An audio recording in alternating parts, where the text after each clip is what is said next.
नमस्कार दोस्तों, इस वीडियो में आप सीबीएसई बोर्ड के द्वारा आयोजित की गई सीटेट दिसंबर 2021 के दिनांक 17 जनवरी 2022 शिफ्ट के पेपर के चाइल्ड डेवलपमेंट एंड पेडागोजी यानी कि सीडीपी पार्ट का कंप्लीट सॉल्यूशन देखने जा रहे हैं। सीबीएसई बोर्ड के द्वारा सीटेट दिसंबर 2021 में प्राइमरी स्तर के कुल 23 शिफ्टों में ऑनलाइन मोड में परीक्षा का आयोजन किया गया था, जिसमें से ये 22वें शिफ्ट का पेपर है। अगर आप सभी शिफ्टों के पेपर के साथ साथ अपर प्राइमरी में पूछे गए सभी शिफ्टों के सभी सब्जेक्ट्स के कंप्लीट पेपर सॉल्यूशन के साथ सीटेट में पूछे जाने वाले सभी सब्जेक्ट्स के कंप्लीट पेडागोजी को डिटेल में पढ़ना चाहते हैं तो इस वीडियो के समाप्त होने के बाद से इस वीडियो का डिस्क्रिप्शन जरूर चेक करिएगा। और अगर आप चैनल पर पहली बार विजिट कर रहे हैं तो इसको सब्सक्राइब करते हुए बेल आइकन को जरूर प्रेस कर लीजिएगा सीटेट, यूपी टेट और सुपर टेट की बेहतरीन तरीके से तैयारी करने के संदर्भ में। चलिए दोस्तों, आज के इस महत्वपूर्ण वीडियो को शुरू करते हैं। पहला प्रश्न पूछा गया था, बालकों के व्यक्तिगत विकास के संदर्भ में कौन सा सही है। ध्यान दीजिएगा, इंडिविजुअल डेवलपमेंट की बात की जा रही है। पहला विकल्प दिया गया है कि विकासात्मक प्रतिमानों को उद्धृत को अंग्रेजी में एब्सोल्युटली बोला जाता है। ठीक है, एक्यूरेटली और एब्सोल्युटली। देखिए, सटीकता की बात की गई यानी एक्यूरेटली, और उद्धृत का मतलब एब्सोल्यूट से पक्के तौर पर भविष्यवाणी की जा सकती है। देखिए, जो हम लोग अनुमान लगाते हैं व्यक्तिगत विकास के तौर पर कि बच्चे का इस आयु में ये गुण बच्चा परिलक्षित करने लगेगा, वो सटीक नहीं होता है, एक अनुमान मात्र होता है। और यहाँ पर विकल्प क्या कह रहा है कि बिल्कुल सटीक कि हाँ इतने माह में बच्चा ये शब्द बोलने लगेगा। क्या ये सटीक हो पाता है? नहीं होता है। क्यों? क्योंकि इंडिविजुअल डेवलपमेंट सभी बच्चों में अलग अलग होगा। प्रत्येक बच्चा अपने विभिन्न कारकों के हिसाब से चीज़ों उसके अंदर विकास हो रहा होता है, जो कि कई कारकों पर निर्भर करता है। तो बिल्कुल सटीक नहीं लगाया जा सकता, हम लोग सिर्फ अनुमान लगाते हैं। तो ये विकल्प बिल्कुल सटीक और पक्के तौर पर यानी कॉन्फिडेंट होकर के भविष्यवाणी करने की बात कर रहा है, विकल्प गलत है। दूसरा विकल्प देखिए, के लिए पूर्वानुमान बिल्कुल नहीं लगाया जा सकता। अब ये विकल्प कह रहा है कि बिल्कुल अनुमान ही नहीं लगाया जा सकता।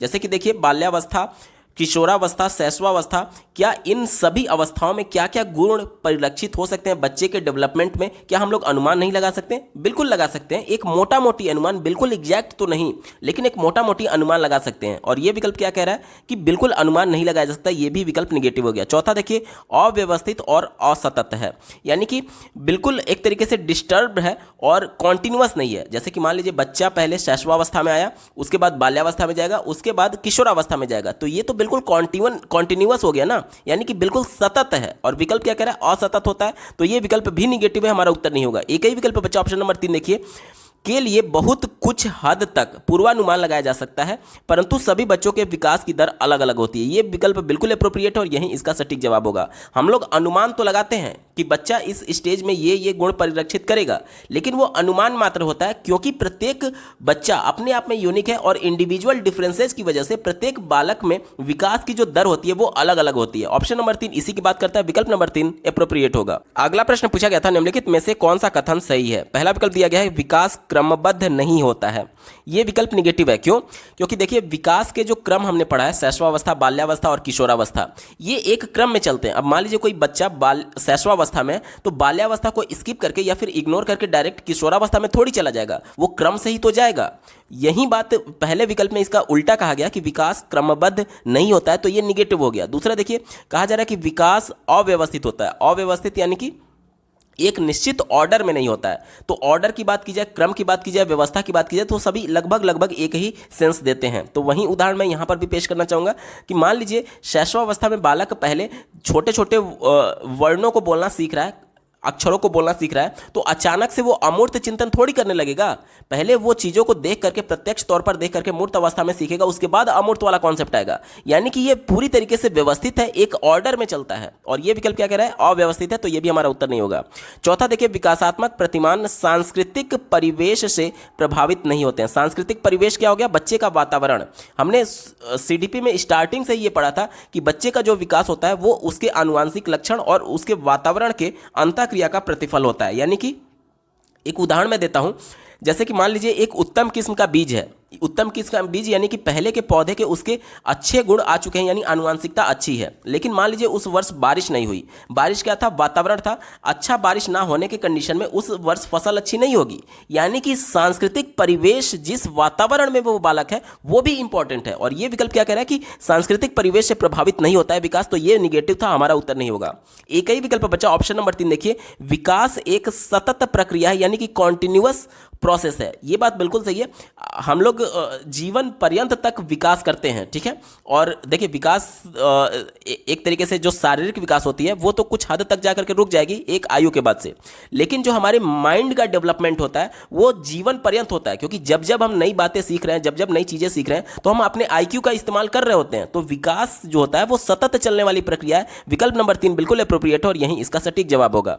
अगला प्रश्न पूछा गया था, बच्चे अपने समाज के बारे में ज्ञान, रहने के कौशल, मूल्य और रीतियां किससे सीखते हैं? ध्यान से समझिएगा। समाज में रहते हुए ये सभी चीज़ें बच्चे कहाँ से सीखते हैं, ये हमसे पूछा जा रहा है। पहला दिया गया है पास पड़ोस, यानी कि बच्चे जहाँ रह रहे हैं उनके सराउंडिंग की बात की जा रही है, उनके आसपास जो लोग रह रहे हैं उनके बात की जा रही है। तो बच्चे उनसे इंटरेक्शन करके ये सभी बातों के बारे में सीखते हैं, क्योंकि ले वाइगोत्स्की के सिद्धांत के अनुसार MKO वर्ड उन्होंने दिया था, मोर नॉलेजेबल अदर, यानी कि जो कोई भी आसपास का जो भी बंदा मेरे से ज़्यादा जानता है वो मेरे ज्ञान में वृद्धि कर सकता है। और चूंकि यहाँ पर ज्ञान की बात की गई थी, यानी आस पड़ोसी, इसका बिल्कुल सही जवाब होगा। दूसरा दिया गया धर्म। देखिए बच्चा जब परिवार में जन्म लेता है तभी से वो धर्म के संपर्क में आने लगता है। कैसे? बच्चा अपने घर में रहते हुए विभिन्न प्रकार के त्यौहार मनाता है, जैसे कि होली हो गया, दिवाली हो गया, या फिर किसी अन्य धर्म से जुड़ा हुआ है तो ईद हो गया, बकरीद हो गया, किसी दूसरे धर्म से जुड़ा हुआ है तो फिर गुड फ्राइडे हो गया, ईसा मसीह का जन्मदिन हो गया। इसके अलावा अन्य किसी धर्म से जुड़ा हुआ है तो उस धर्म से संबंधित विभिन्न प्रकार के त्योहारों को मनाता है। तो इन सभी त्योहारों के मनाने का कारण क्या है? ये बच्चे को ये ज्ञान प्राप्त होता है जब वो अपने माता पिता से पूछता है कि आज हम लोग ये त्यौहार क्यों मना रहे हैं। तो ये कहीं ना कहीं बच्चों के ज्ञान से जुड़ा हुआ है, यानी कि धर्म भी हमारा सही जवाब होगा। स्कूल तो होगा ही होगा। स्कूल में बच्चे औपचारिक तरीके से विभिन्न प्रकार के मूल्यों के बारे में सीखते हैं, विभिन्न प्रकार की रीतियों के बारे में सीखते हैं और विभिन्न प्रकार के कौशल के बारे में सीखते हैं, और ज्ञान तो सीखते ही हैं। तो स्कूल तो एकदम कंफर्म होगा ही होगा। समकक्षीय समूह की बात की गई है, यानी कि जो बच्चे के हम उम्र जो उनके क्लास फेलो हैं उनकी बात की जा रही है। तो ले वाइगोत्स्की के सिद्धांत के अनुसार उन्होंने बताया था कि बच्चे ग्रुप में रह करके ही सीखते हैं, और पहली बार बच्चा ग्रुप में, विद्यालय में ही ग्रुप में रहना सीखता है, ठीक है। तो ये भी विकल्प बिल्कुल अप्रोप्रिएट होगा, ये भी बिल्कुल सही जवाब है, यानी कि चारों विकल्प इसके सही हैं। चलिए अब ऑप्शंस में चलते हैं। दिए गए विकल्प में देखिए ऑप्शन नंबर 4 में चारों की बात की गई, विकल्प नंबर 4 इसका बिल्कुल अप्रोप्रिएट होगा। अगला प्रश्न बहुत ज़्यादा इंपॉर्टेंट है। दिया गया है, जीन पियाजे के सिद्धांतों के अनुसार अनुकूलन किन 2 मूल प्रक्रियाओं को समाहित करता है? देखिए अनुकूलन का मतलब क्या होता है? कोई नया इंफॉर्मेशन बच्चा किस प्रकार से हैंडल करता है, किस प्रकार से नए इंफॉर्मेशन को रिसीव करता है, उसे अनुकूलन कहा जाता है।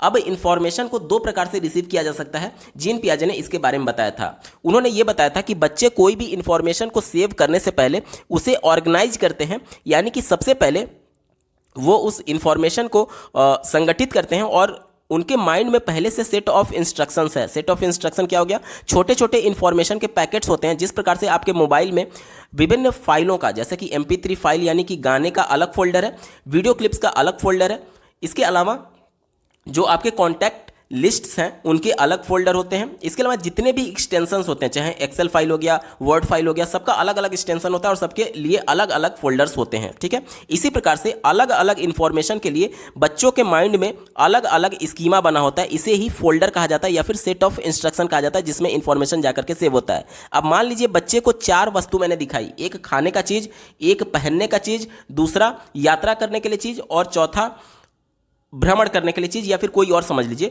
तो चारों की कैटेगरी अलग अलग है और इस वजह से बच्चा उस इंफॉर्मेशन को रिसीव करने से पहले उस इंफॉर्मेशन को कैटेगराइज करता है कि किस टॉपिक से या फिर किस मुद्दे से ये सभी वस्तुएं जुड़े हुई हैं। अब जैसे मान लीजिए खाने की वस्तु मैंने बच्चे को दिखाया, तो खाने वाला जो स्कीमा होगा उसमें ये इंफॉर्मेशन जाकर के सेव हो रहा होगा, यानी कि प्रत्येक इंफॉर्मेशन के लिए अलग अलग बॉक्सेज बने हुए, अलग अलग फोल्डर्स बने हुए हैं, जिसमें बच्चे अपने इस नए इंफॉर्मेशन को सेव करते हैं जो कि उस कैटेगरी से जुड़ा होता है। इसे हम लोग स्कीमा बोलते हैं। यहां तक क्लियर? देखिए अब अनुकूलन में 2 प्रक्रिया कैसे होती हैं। जैसे कि मान लीजिए बच्चे को एक चीज मैंने दिखाया, बच्चा पहले से उस चीज के बारे में जानता था, यानी फैमिलियर था।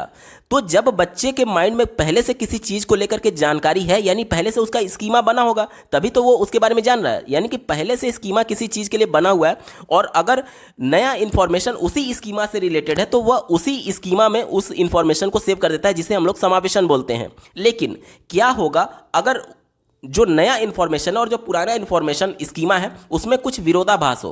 तो जाहिर सी बात है बच्चे को क्या करना होगा, या तो पुराने स्कीमा में कुछ चेंजेस करना होगा, एडिट करना होगा, या फिर नया स्कीमा बनाना होगा इस इंफॉर्मेशन के लिए। जैसे कि मान लीजिए एक उदाहरण मैं देता हूं, बच्चा पहली बार जब बिल्ली को देखता है तो उसे ये लगता है कि इसके 4 पैर हैं और ये चारों पैरों से होकर के चलती है। तो पहले दिन उसने अपने पिता से पूछा कि पापा ये क्या है, तो वो बताते कि ये बिल्ली है।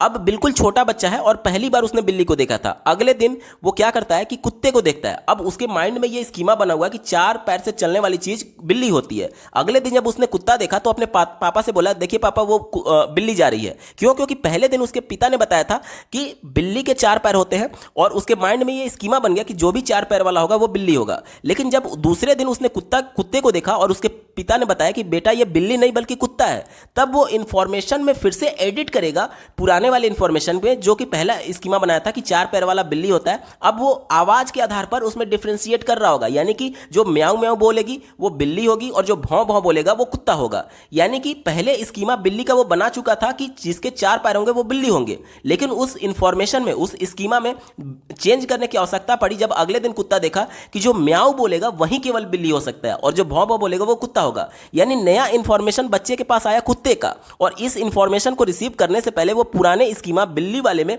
कुछ एडिट कर रहा है, कुछ संशोधन कर रहा है। तो जब एडिट करने का नौबत आता है तो उसे हम लोग समायोजन बोलते हैं। ठीक है, तो अनुकूलन किन 2 प्रक्रियाओं की तहत होता है? तो पहला समावेशन और दूसरा समायोजन। विकल्प नंबर 1 बिल्कुल एप्रोप्रिएट है। उम्मीद करता हूं आपको बेहतर तरीके से समझ में आया होगा।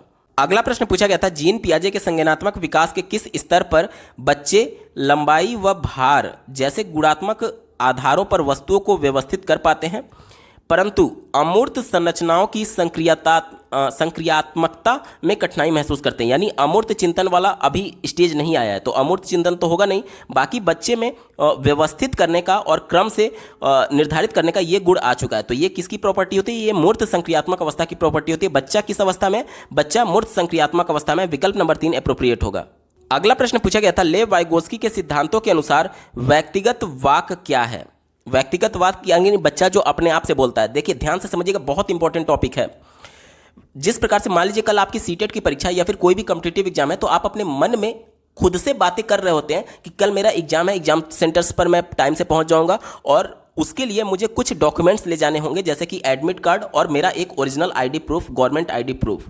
तो ये सभी आप खुद से बातें कर रहे होते हैं और वो सभी चीज़ें आप इकट्ठा भी कर रहे होते हैं कल एग्जाम में सम्मिलित होने के लिए। ठीक है, तो यही काम बच्चे भी करते हैं। बच्चे क्या कर रहे हैं, जब खेल खेल रहे हैं तो खेल के दौरान ही वो कुछ ना कुछ बुदबुदाते रहते हैं, अपने मन में कुछ कुछ बोलते रहते हैं। जैसे कि अगर मान लीजिए हाथी से वो खेल रहा है, हाथी का खिलौना है, कार का खिलौना उसे खेल रहा है, तो अपने मन में ही बोलता रहता है कि हट जाओ नहीं तो मेरा कार तुम्हें चढ़ा देगा, तुम्हारे ऊपर चढ़ जाएगा। तो वो क्या कर रहा है, वो जो चीज़ आप कर रहे थे मन में, आप अपने कार्यों की योजना बना रहे थे, वो भी अपने कार्यों की योजना बना रहा है, लेकिन अभी वो इतना योग्य नहीं होता है कि वो चिंतन मौन रह करके अपने मन में कर पाए। इसलिए जो कुछ भी वो मन में सोच रहा होता है वो बोल देता है। और हम लोग क्या करते हैं कि जो हम लोग इस अवस्था में आ चुके हैं कि मौन चिंतन कर पाए, वो यही काम वो भी करता है, लेकिन वो मौन चिंतन के लिए सक्षम नहीं है। इसलिए जो कुछ भी वो अपने मन में सोच रहा होता है उसे बोल देता है, और इसे ही लेव वाइगोत्स्की ने व्यक्तिगत वाक कहा था। अब हमसे पूछा जा रहा है कि व्यक्तिगत वाक क्या है, तो ऑप्शन नंबर 4 से शुरुआत करेंगे। देखिए कहा जा रहा है, बच्चे को चुनौतीपूर्ण कार्य दिए जाने पर घटता जाता है। यानी कि अगर कोई बच्चे के लिए चुनौतीपूर्ण टास्क दे दिया जाए तो कहा जा रहा है कि व्यक्तिगत वाक घटेगा। नहीं घटेगा। क्यों नहीं घटेगा? क्योंकि बच्चा खुद से बातें कर करके अपने कार्यों की योजना बना रहा था। तो आप कितना भी चुनौतीपूर्ण कार्य देंगे तो बच्चा अपने योजना बनाएगा ही बनाएगा। ये चुनौतीपूर्ण कार्य या फिर आसान कार्य पर डिपेंडेंट नहीं होता है व्यक्तिगत वाक्य, तो ये इस पर डिपेंडेंट नहीं है, ये हमारा उत्तर नहीं होगा। तीसरा देखिए, बच्चे की आत्मकेंद्रियता को दर्शाता है। आत्मकेंद्रियता जो शब्द है वो जीन पियाजे का शब्द है और प्रश्न हमसे लेव वाइगोत्स्की के बारे में पूछा गया था, इस वजह से ये हमारा उत्तर नहीं होगा। दूसरा देखिए, बच्चे की सोच में रुकावट पैदा करता है। अभी रुकावट कैसे होगा? जैसे कि मान लीजिए कल सीटेट की परीक्षा में आप सम्मिलित होने के लिए अपने कार्यों की योजना बना रहे थे, तो वही काम तो बच्चा भी कर रहा है, तो ये तो उसको और क्रिटिकल थिंकिंग में मदद करेगा ना। रुकावट कहाँ हुआ? ये विकल्प उल्टा कह रहा था, हमारा उत्तर नहीं होगा। एक ही विकल्प बचा, ऑप्शन नंबर 1 देखिए, बच्चे को अपनी सोच विनियमित करने में मदद करता है। यानी कि अपना जो उसका सोच है, जो उसका थिंकिंग है, उसको एक तरीके से प्लान करने में कि अपने कार्यों में क्या क्या वो चेंजेस कर सकता है या फिर क्या क्या बदलाव कर सकता है, इसके बारे में वो उसको मैनेजमेंट करने में एक मदद करता है। यही बात विकल्प नंबर 1 कर रहा है और यही इसका बिल्कुल एप्रोप्रिएट जवाब होगा। विकल्प नंबर 1 सही उत्तर है। अगला प्रश्न बहुत ज्यादा इंपॉर्टेंट है। पूछा जा रहा है कि लेव वाइगोत्स्की के अनुसार शिक्षक बच्चों के अधिगम में किस प्रकार मदद कर सकता है। यानी जो शिक्षक है वो बच्चों के सीखने में किस प्रकार उसकी सहायता कर सकता है, ये हमसे पूछा जा रहा है। पहला विकल्प दिया गया है उपयुक्त इनाम देकर के। इनाम आपको लग रहा होगा कि मोटिवेशन का काम करेगा, लेकिन ये वर्ड निगेटिव होता है। कैसे? ध्यान से समझिएगा। आपके घर में अगर छोटा बच्चा है, अगर आप उससे बोलेंगे कि बेटा एक गिलास पानी ला दो, तो वो थोड़ा आनाकानी करने लगेगा। लेकिन जैसे ही आप उसको बोलेंगे कि एक गिलास पानी ला दो, मैं तुमको एक टॉफी दूंगा, एक चॉकलेट दूंगा, तो तुरंत भाग करके जाएगा, एक गिलास पानी ला करके आपको देगा। वो क्यों लाया? वो इनाम के लालच में लाया था। रोज आप इसी प्रकार से काम कर बच्चे से करवा सकते हैं, इनाम के लालच में।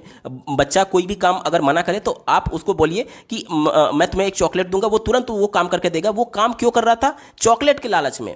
लेकिन एक सैचुरेशन पॉइंट कभी ना कभी तो आएगा, कभी ना कभी तो बच्चे का जो मन है वो चॉकलेट से भर जाएगा, और उसके बाद वो चॉकलेट के लालच में ही जो काम कर रहा था, अब चूंकि जिस लालच में वो काम कर रहा था उसकी उसके उस चॉकलेट की अब उसके पास इच्छा नहीं रही, तो अब वो काम भी नहीं करेगा। क्यों? क्योंकि वो आपके कहने पर काम नहीं कर रहा था, वो चॉकलेट के लालच में काम कर रहा था, और चॉकलेट से चूंकि अब उसका मन भर चुका है, अब इसलिए वो काम नहीं करेगा। यानी कि जो इनाम होता है वो कहीं ना कहीं शॉर्ट पीरियड के लिए होता है, बच्चों को तुरंत मोटिवेशन तो देता है, लेकिन लॉन्ग पीरियड के लिए नहीं होता है। इस वजह से ये विकल्प निगेटिव है, हमारा उत्तर नहीं होगा। क्योंकि अधिगम जो होता है वो जीवन पर्यंत चलने वाली क्रिया है। अब बच्चे को मान लीजिए केवल एक दिन थोड़ी अधिगम कराना है कि तुरंत आपने चॉकलेट दिया बच्चा सीख गया। ये जीवन पर्यंत चलने वाली प्रक्रिया है, एक कॉन्टिन्यूअस प्रोसेस है। इस वजह से इनाम जो होता है वो थोड़े समय के लिए बच्चों को मोटिवेट करता है, ना कि लंबे समय के लिए। इसलिए इनाम निगेटिव सेंस में है। दूसरा देखिए, सख्त सजा देकर के, सजा शारीरिक हो या फिर शाब्दिक हो, एनसीएफ 2005 इसको पूरी तरीके से निषेध करता है। इस वजह से ये विकल्प निगेटिव है, हमारा उत्तर नहीं होगा। चौथा देखिए, उन्हें ब्लैक बोर्ड से सारे उत्तर नकल करवा करके। आज हम लोग राष्ट्रीय शिक्षा नीति 2020 और एनसीएफ 2005 को फॉलो करते हैं, जिसके अंतर्गत बच्चा सक्रिय रूप से अन्वेषण के माध्यम से, खोज के माध्यम से अपने ज्ञान की रचना करता है, ना कि नकल करके। यह विकल्प निगेटिव है, हमारा उत्तर नहीं होगा। एक ही विकल्प बचा, ऑप्शन नंबर 3 देखिए, मदद की मात्रा व स्वरूप में बदलाव करके। यह बहुत ज्यादा इंपॉर्टेंट है और इसको समझना भी बहुत ज्यादा दिलचस्प है। कैसे? देखिए, मदद की मात्रा का मतलब क्या हुआ कि प्रत्येक बच्चे के लिए मदद की मात्रा अलग अलग हो सकती है। जैसे कि आज हम लोग समावेशी कक्षा की बात करते हैं, जिसमें विभिन्न प्रकार के बालक हैं। कोई देख नहीं सकता, कोई सुन नहीं सकता, कोई शारीरिक अक्षमता से जूझ रहा है, तो कोई अधिगम विकार से जूझ रहा है। सबकी आवश्यकता अलग है। जो बंदा देख नहीं सकता उसके लिए ब्रेल लिपि की आवश्यकता है, या फिर छू करके महसूस करने वाले मूर्त वस्तुओं की आवश्यकता है। और जो बंदा सुन नहीं सकता उसके लिए विजुअल क्लिप्स की आवश्यकता है। और जो बोल नहीं सकता उसके लिए क्या आवश्यकता है? उसके लिए साइन लैंग्वेज की आवश्यकता है। इसके अलावा जो विभिन्न प्रकार के अन्य बालक हैं, जैसे कि बहुत प्रतिभाशाली है, तो उसके मानसिक स्तर के अनुसार चुनौतीपूर्ण कार्य देना उसके लिए इंपॉर्टेंट है, और जो बहुत कमजोर है उसके लिए सरल कार्य देना आवश्यक है। यानी कि मदद की जो मात्रा है वो प्रत्येक व्यक्ति के लिए अलग अलग है, उसकी मानसिक स्थिति के अनुसार। और इसी वजह से जो मदद की मात्रा और जो स्वरूप है उसमें बदलाव करने की आवश्यकता होती है, क्योंकि जैसी जिसकी रिक्वायरमेंट होगी उसके अनुसार उसको सपोर्ट देना है एज ए टीचर आपको। यही समावेशी कक्षा कहता है, क्योंकि सबको साथ लेकर के चलना है। एक ही छत के नीचे सभी बच्चे पढ़ रहे हैं जो कि विभिन्न प्रकार के अक्षमताओं से जूझ रहे थे। तो यह विकल्प सबसे ज्यादा एप्रोप्रिएट है और यही इसका बिल्कुल सटीक जवाब होगा। अगला प्रश्न पूछा गया था, पूजा अपनी दोस्त को कहती है कि हमें कक्षा के नियमों का पालन करना चाहिए, वरना शिक्षिका हमें बाहर खेलने की अनुमति नहीं देंगी। पूजा लॉरेंस कोहलबर्ग के नैतिक विकास के किस चरण में है? ध्यान से समझिएगा।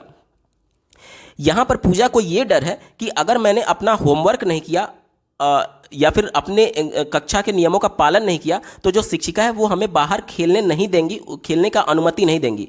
तो ये बच्चे में किसका डर है? बच्चे में दंड का डर है। दंड कैसा? कि अगर मैंने नियमों का पालन नहीं किया या फिर होमवर्क नहीं किया तो मुझे खेलने को नहीं मिलेगा। ये दंड की तरफ इशारा करता है, यानी कि दंड के वजह से बच्चे में आज्ञा पालन आया। देखिए, नैतिकता जो है वो किसके वजह से आ रहा है? दंड की वजह से। और इसी दंड के भय की वजह से कि मुझे खेलने की अनुमति नहीं मिलेगी, वो टीचर की यानी शिक्षिका की आज्ञा का पालन कर रही है और नियमों का पालन कर रही है। ठीक है, तो ये ऑप्शन नंबर 1 इसका बिल्कुल एप्रोप्रिएट जवाब हो जाएगा। इसका एक और सटीक उदाहरण मैं आपको देना चाहूंगा। जैसे कि मान लीजिए आपके घर में छोटे छोटे 2 से 3 बच्चे होंगे और दोनों सगे भाई या फिर कोई भी हो सकते हैं। ठीक है, तो अगर आप 10 टॉफी भी लेकर के आए और बच्चों को दे दिए, किसी एक बच्चे को, और बोलिएगा कि आप अपने छोटे भाई या फिर दूसरे बालक को इसमें से आधी टॉफी दे दीजिए, तो वो नहीं देगा। उसे ये लगता है कि सारी टॉफी उसी के लिए है। लेकिन जब आप उसे डांटेंगे या फिर जब उसको थोड़ा सा आप डराने की कोशिश करेंगे, तब वो उसके अंदर डर की वजह से, अगर अब मैंने टॉफी नहीं दिया तो हो सकता है मेरी पिटाई हो सकती है या फिर मुझे डांट पड़ सकती है, तो उस दंड की वजह से उसमें थोड़ी सी नैतिकता आती है और कुछ टॉफी निकाल करके वो अपने छोटे भाई को देता है। यानी कि नैतिकता बच्चे में नहीं थी, लेकिन क्यों आई? क्योंकि उसको डर है कि अगर मैंने टॉफी नहीं दिया तो मेरी पिटाई हो सकती है या फिर मुझे डांट लग सकती है। तो दंड की वजह से बच्चे में आज्ञा पालन आना, यह विकल्प नंबर 1 बिल्कुल एप्रोप्रिएट है। और यहां पर भी दंड की बात की गई थी, क्योंकि बच्चे को खेलने से रोक दिया जाता अगर उसने नियमों का पालन नहीं किया होता, यानी दंड की वजह से बच्चे में आज्ञा पालन आया। विकल्प नंबर 1 बिल्कुल एप्रोप्रिएट होगा। अगला प्रश्न पूछा गया था, हार्वर्ड गार्डनर के अनुसार निम्नलिखित में से कौन सा कथन सही नहीं है। निगेटिव सेंस में पूछा गया, इसी को ध्यान में रख करके उत्तर ढूंढेंगे। चौथे विकल्प से शुरुआत करेंगे। कहा जा रहा है कि बुद्धिमत्ता को एकाकी आयाम में संबद्ध नहीं किया जा सकता। एकाकी आयाम मतलब कि एक एस्पेक्ट की बात की जा रही है, जैसे कि हार्वर्ड गार्डनर ने कई प्रकार की बुद्धि के बारे में बताया था, यानी कि बुद्धि जो होती है वो कई आयामों से संबद्ध होती है। और ये विकल्प कह रहा है कि बुद्धि को एकाकी आयाम में संबद्ध नहीं किया जा सकता, यानी कि कई आयाम इसके होते हैं। यही बात तो हार्वर्ड गार्डनर ने भी कहा था। तो ये बिल्कुल सही है हार्वर्ड गार्डनर के सिद्धांत के अनुसार, इसलिए सही है, इसलिए हमारा उत्तर नहीं होगा क्योंकि हमसे गलत वाला पूछा जा रहा है। तीसरा देखिए, बुद्धिमत्ता किसी एक सामान्य खंड से हावी नहीं होती है अपितु कई प्रकार की होती है। यही बात ऑप्शन नंबर 4 भी बोल रहा था, यानी कि बुद्धि कई प्रकार की होती है। जैसे कि हार्वर्ड गार्डनर ने बताया था कि अगर अपने अंदर के गुणों को पहचान करना है तो अंतः वैयक्तिक, और अगर दूसरों के व्यक्तियों के गुणों की बात की जाती है तो अंतरा वैयक्तिक हो गया। और मान लीजिए कोई एक तरीके से स्थानिक बुद्धि होता है, कई टेक्निकल बुद्धि उन्होंने बताया था, कई लेखकों के लिए अलग बुद्धि बताया था। तो ये सभी चीज़ें जो है वो कहा जा रहा है कि एक सामान्य खंड से हावी नहीं होती है, बल्कि विभिन्न प्रकार के खंडों पर डिपेंडेंट होती है। इस वजह से यह विकल्प बिल्कुल सही है हार्वर्ड गार्डनर के अनुसार, इसलिए ये हमारा उत्तर नहीं होगा। क्यों नहीं होगा? क्योंकि हमसे निगेटिव सेंस में पूछा गया था। दूसरा देखिए, बुद्धिमत्ता को परिपोषित व विकसित किया जा सकता है। बिल्कुल सही बात है। अब मान लीजिए जन्म के समय किसी बच्चे का IQ लेवल कुछ था, क्या प्रयास के माध्यम से IQ लेवल नहीं बढ़ाया जा सकता? बिल्कुल बढ़ाया जा सकता है। इसी को तो अधिगम कहते हैं, यानी बच्चे के प्रयास के माध्यम से बच्चे के व्यवहार में जो परिवर्तन होता है वही अधिगम होता है। तो बच्चा जितना प्रयास करेगा उसके व्यवहार में उतना ही परिवर्तन होगा, और जितना परिवर्तन होगा उसका IQ लेवल उतना ही बढ़ेगा। तो यही बोला जा रहा है कि बुद्धिमत्ता को परिपोषित किया जा सकता है, यानी इसको हम लोग बढ़ा सकते हैं। ऑप्शन नंबर 2 भी पॉजिटिव था, और चूंकि हमसे निगेटिव सेंस में पूछा गया इस वजह से ये भी हमारा उत्तर नहीं होगा। एक ही विकल्प बचा, ऑप्शन नंबर 1 देखिए, बुद्धिमत्ता एक स्थिर और स्थायी विशिष्टता है। स्थिर मतलब कि जो जन्म के समय बच्चे का IQ लेवल है अब वो स्थिर हो गया कि अब उसको बढ़ाया ही नहीं जा सकता है, या फिर जो जन्म के समय बहुत बुद्धिमान पैदा हुआ था वो भविष्य में जाकर के कमजोर नहीं हो सकता है। ये स्थिर नहीं है, वो सब कुछ डिपेंड करेगा कि बच्चा कितना प्रयास कर रहा है सीखने के लिए। ठीक है, तो ये स्थिर नहीं होता है और स्थायी भी नहीं होता है। और चूंकि हमसे निगेटिव सेंस में पूछा गया था तो यही निगेटिव था। ऑप्शन नंबर 1 बिल्कुल एप्रोप्रिएट जवाब होगा। अगला प्रश्न पूछा गया था, एक बाल केंद्रित शिक्षा में, बाल केंद्रित शिक्षा कहने का मतलब कि जिसमें बालक केंद्र में है, लेकिन ऐसा नहीं है कि उसमें शिक्षक केंद्र में नहीं है। देखिए, बाल केंद्रित शिक्षा का मतलब ये होता है कि बालक को स्वतंत्र वातावरण प्रोवाइड किया जाए सीखने के लिए, स्वयं करके या फिर अन्वेषण के माध्यम से, खोज के माध्यम से। ठीक है, लेकिन वहां पर शिक्षा का रोल इतना इंपॉर्टेंट होता है कि बच्चे जब कुछ भी खोज कर रहे हैं या फिर अन्वेषण कर रहे हैं तो वो कहीं गलत डायरेक्शन में तो नहीं जा रहे हैं। ये सब कुछ देखने का काम टीचर का होता है, यानी कि बाल केंद्रित में बालक केंद्र में जरूर है, लेकिन टीचर भी सक्रिय होना चाहिए। इसी को ध्यान में रखकर के उत्तर ढूंढेंगे। पहला विकल्प कहा जा रहा है कि शिक्षक की कोई भूमिका नहीं होती है, तो ये विकल्प नेगेटिव है। दूसरा कहा जा रहा है शिक्षक की सक्रिय भूमिका होती है तथा विद्यार्थी निष्क्रिय होते हैं, तो दोनों सक्रिय होते हैं, ये भी गलत हो गया। तीसरा देखिए, विद्यार्थियों की सक्रिय भूमिका होती है और शिक्षिका निष्क्रिय होती है, ये भी गलत है। चौथा विकल्प देखिए, शिक्षिका और विद्यार्थी दोनों सक्रिय भूमिका होती है, यह विकल्प बिल्कुल एप्रोप्रिएट है और यही इसका सटीक जवाब होगा।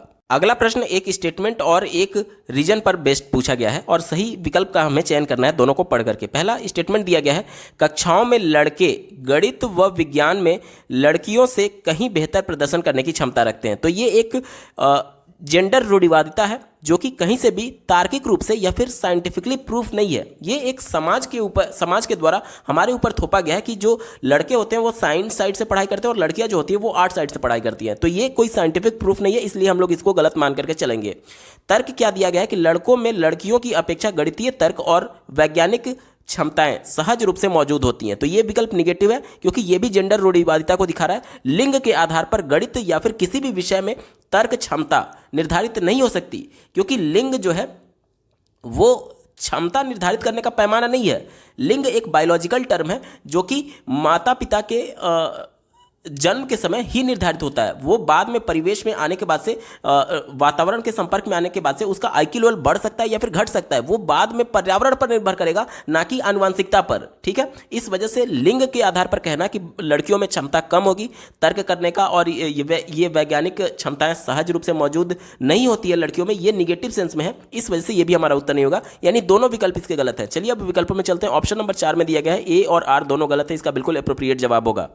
अगला प्रश्न पूछा गया था, राष्ट्रीय शिक्षा नीति 2020 किस पर जोर देती है? ध्यान से समझिएगा। चौथे विकल्प से शुरुआत करेंगे। कहा जा रहा है कि पाठ्य पुस्तकों को रट कर याद करने में, रटना याद करना, जहां भी विकल्प आपको दिख गया आगे आपको पढ़ना ही नहीं, विचार ही नहीं करना, ये निगेटिव सेंस में होता है, ठीक है। क्योंकि राष्ट्रीय शिक्षा नीति 2020 ये कहती है कि अन्वेषण के माध्यम से, खोज के माध्यम से बच्चे अपने ज्ञान का निर्माण करते हैं, ना कि रट करके। तीसरा विकल्प देखिए, पाठ्य पुस्तकों को गैर संदर्भीकरण, गैर संदर्भीकरण मतलब कि जो टॉपिक बच्चों को पढ़ाया जा रहा है उससे रेफरेंस लेते हुए तो बच्चों को बताएंगे। जैसे कि मान लीजिए मैं बच्चों को न्यूटन का नियम बता रहा हूं, तो न्यूटन ने जो जो नियम दिए थे उसी के बारे में तो बताऊंगा। अब न्यूटन का नियम बता रहा हूं और आइंस्टीन के बारे में थोड़ी बताऊंगा। तो ये विकल्प गैर संदर्भीकरण करना, मतलब कि जो टॉपिक पढ़ाया जा रहा है उसे हट करके दूसरा उदाहरण देना, दूसरे संदर्भ में बात करना, इसकी बात कर रहा था, इस वजह से ये निगेटिव है, हमारा उत्तर नहीं होगा। दूसरा देखिए, पाठ्यचर्या का मानकीकरण, मानकीकरण हमेशा निगेटिव सेंस में होता है। स्टैंडर्डाइजेशन की बात की जा रही है। जैसे देखिए आज हम लोग समावेशी कक्षा की बात करते हैं, जिसमें शारीरिक अक्षमता से जूझ रहे बालक भी हैं, अधिगम विकार से जूझ रहे बालक भी हैं, बहुत प्रतिभाशाली भी हैं और बहुत कमजोर बालक भी हैं। अब कैसे प्रैक्टिकली पॉसिबल है कि सभी बच्चों को एक ही पाठ्यचर्या, एक ही पाठ्यक्रम के माध्यम से पढ़ाया जाए? जैसे कि मान लीजिए जो बंदा देख नहीं सकता, जो दृष्टिबाधित है और जो सुन नहीं सकता, क्या वो एक ही तरीके से इंफॉर्मेशन को रिसीव कर पाएगा? नहीं कर पाएगा। जो देख नहीं सकता, अगर कुछ विजुअल क्लिप्स दिखाया जाता है तो वो उसको देख नहीं पाएगा, यानी इंफॉर्मेशन वो रिसीव नहीं कर पा रहा है। और जो सुन नहीं सकता, उसे आप मौखिक तरीके से बोलेंगे तो क्या वो इंफॉर्मेशन को रिसीव कर पाएगा? नहीं कर पाएगा। यानी कि मानकीकरण नहीं होना चाहिए, प्रत्येक बच्चे की आवश्यकता के अनुसार अलग अलग होना चाहिए, यानी पाठ्यचर्या में लचीलापन होना चाहिए। तो ये मानकीकरण कह रहा था, इस वजह से गलत हो गया। और ऑप्शन नंबर 1 में देखिए, पाठ्यचर्या का लचीलापन, ये बिल्कुल एप्रोप्रिएट है और यही इसका सटीक जवाब होगा। अगला प्रश्न पूछा गया था, मूल्यांकन का केंद्र क्या होना चाहिए? मूल्यांकन बहुत ब्रॉड सेंस में टॉपिक है। इसका मतलब ये होता है कि बच्चे को मान लीजिए एक कॉन्सेप्ट, एक चैप्टर पढ़ाया गया, तो उस कॉन्सेप्ट, उस चैप्टर में बच्चे को कहीं समस्या तो नहीं आ रही है, या फिर बच्चा किस प्रकार से सीख रहा है, सीखने में उसकी कठिनाई का पता लगाने के लिए मूल्यांकन किया जाता है। इसी को ध्यान में रख करके उत्तर ढूंढेंगे। पहला विकल्प कहा जा रहा है कि अधिगमकर्ता क्या नहीं कर सकता, इसका चित्रण करना। तो ये मूल्यांकन का अर्थ नहीं है, हमारा उत्तर नहीं होगा। बच्चों में अधिगम के दौरान आ रही समस्याओं को जानने के लिए मूल्यांकन किया जाता है, ना कि बच्चों की कमियों को उजागर करने के लिए कि बच्चा क्या नहीं कर सकता। बच्चा, जीन पियाजे ने उनको नन्हा वैज्ञानिक कहा था, यानी वो एक साइंटिस्ट हैं, उनकी क्षमता बहुत ज़्यादा है, बशर्ते उनको सही से मौका दिया जाए अपने आप को एक्सप्रेस करने का। तो ये विकल्प बच्चों को कम आंक रहा था, इस वजह से निगेटिव हुआ। मैं बार बार अपने वीडियोस में आपको सलाह देता हूं कि जो भी ऐसा विकल्प जिसमें बच्चे को कम आंका जाए या फिर उसका दोष दिया जाए, वो हमेशा निगेटिव होता है, कभी भी आपका उत्तर नहीं होगा।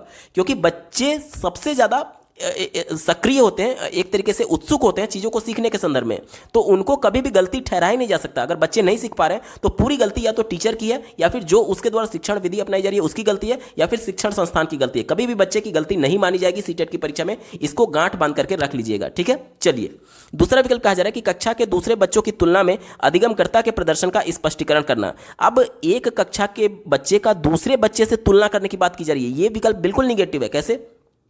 हम लोग अभी पिछले पेपर में, पिछले प्रश्न में देखे थे कि आज हम लोग समावेशी कक्षा की बात करते हैं, जिसमें बहुत प्रतिभाशाली बालक भी है और बहुत कमजोर बालक भी है। तो अगर आप बहुत कमजोर बालक के आउटपुट, यानी कि जो उसका रिजल्ट है, उसकी तुलना बहुत प्रतिभाशाली से करेंगे, तो जाहिर सी बात है उसका नंबर कम ही आया होगा। तो एक तो बच्चा वैसे ही सीखने में कठिनाई महसूस कर रहा है, और जब आप उसकी तुलना किसी टॉपर से करेंगे तो बच्चा और हीन भावना का शिकार हो जाएगा। उसे लगेगा कि कक्षा में मेरी बेइज्जती की जा रही है, तो उसका जो रुचि था वो धीरे धीरे और खत्म होने लगेगा पढ़ाई के प्रति। इस वजह से ये विकल्प हमेशा निगेटिव होता है। कभी भी किसी एक बच्चे का किसी दूसरे बच्चे से तुलना नहीं की जानी चाहिए। हाँ, बच्चे का खुद से तुलना हो सकता है कि कल तक बच्चे ने कितना सीखा था और आज आपने पढ़ाया एज ए टीचर, तो आज पढ़ाने के बाद से बच्चे में कितना प्रोग्रेस हुआ है। यानी बच्चे का खुद से आकलन होना चाहिए, खुद से तुलना होना चाहिए, ना कि किसी दूसरे बच्चे से। तो ये विकल्प निगेटिव हो गया।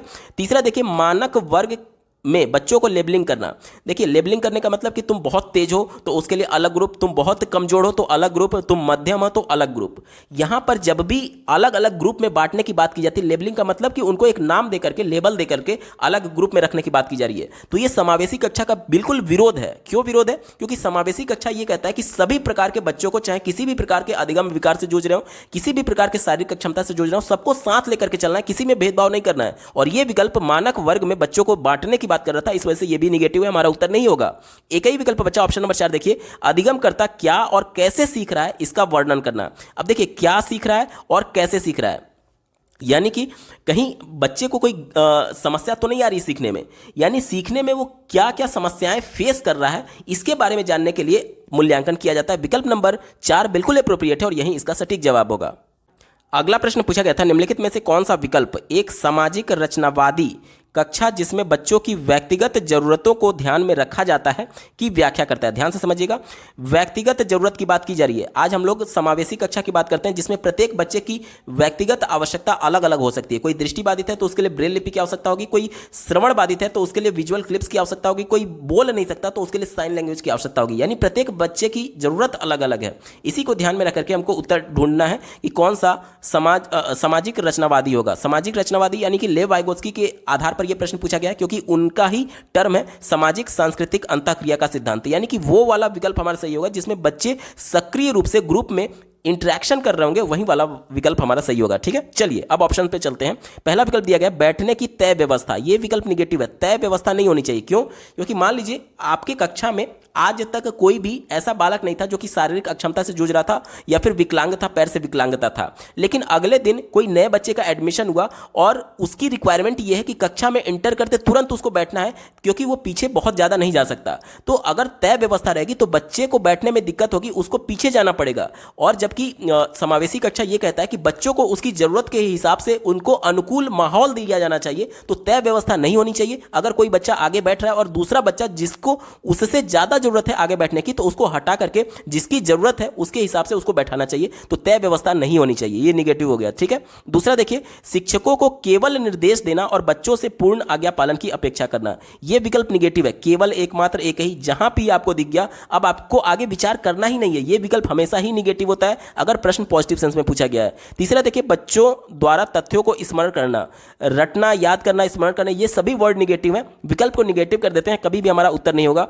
एक ही विकल्प बचा ऑप्शन नंबर 4। देखिए, बच्चों को आपस में चर्चा करते हुए समूह में कार्य करना। देखिए, लेव वाइगोत्स्की ने जो सामाजिक सांस्कृतिक अंतःक्रिया का सिद्धांत दिया था उसमें उन्होंने बताया था कि बच्चे अंतःक्रिया यानी इंटरेक्शन, चर्चा के माध्यम से ही सीखते हैं।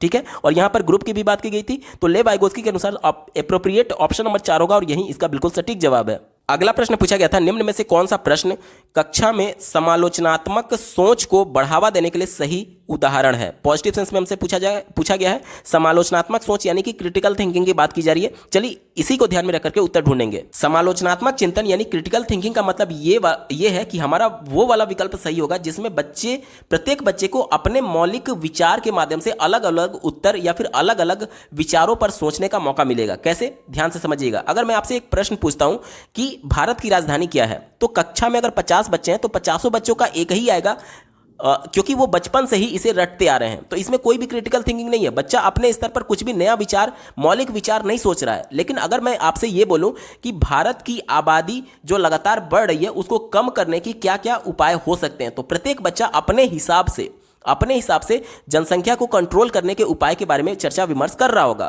तो यह विकल्प सबसे ज्यादा एप्रोप्रिएट होता, जिसमें बच्चे को अपने स्तर पर सोचने का मौका मिलता है, वो क्रिटिकल थिंकिंग वाला सबसे सही उत्तर होता है। चलिए इसी को ध्यान में रखकर के उत्तर ढूंढेंगे।